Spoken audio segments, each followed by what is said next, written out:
Quelle est la plus belle partie de votre corps? Vos yeux? Vos cheveux? Vos mains? En fait, quelle est la plus belle partie de votre corps selon la Bible?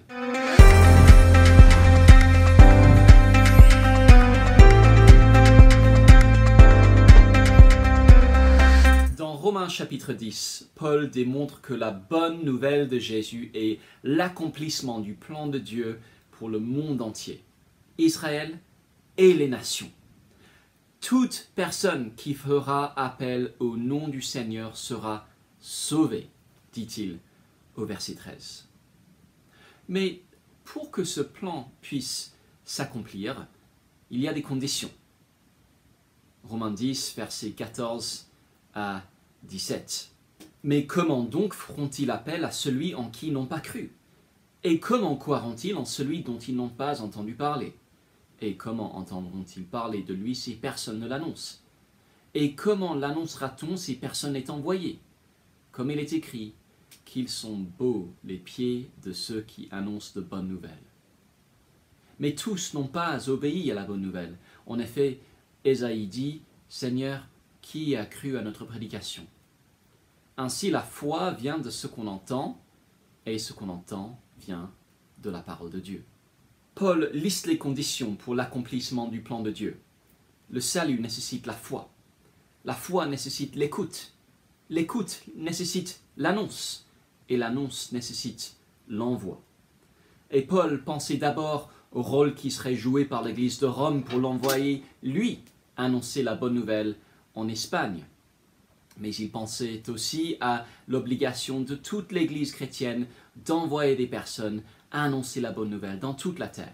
Et c'est peut-être ce qui explique quelle est la plus belle partie de notre corps selon la Bible.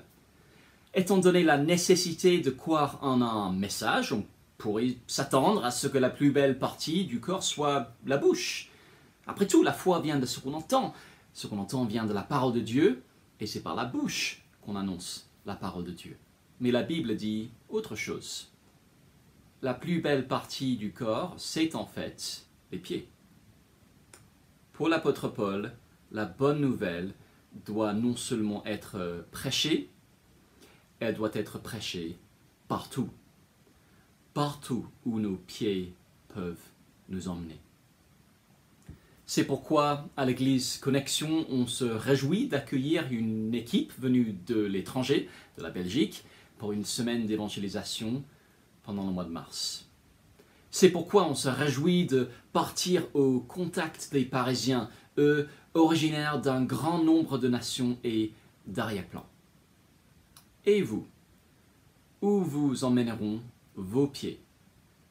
Peut-être pas très loin, vers les personnes de votre immeuble ou de votre quartier, peut-être un peu plus loin, vers des régions où le témoignage de la bonne nouvelle est faible. L'important n'est pas la distance que parcourent nos pieds, l'important c'est si nos pieds sont des beaux pieds, les pieds de ceux qui annoncent de bonnes nouvelles, qui annoncent la paix et le salut partout où ils vont.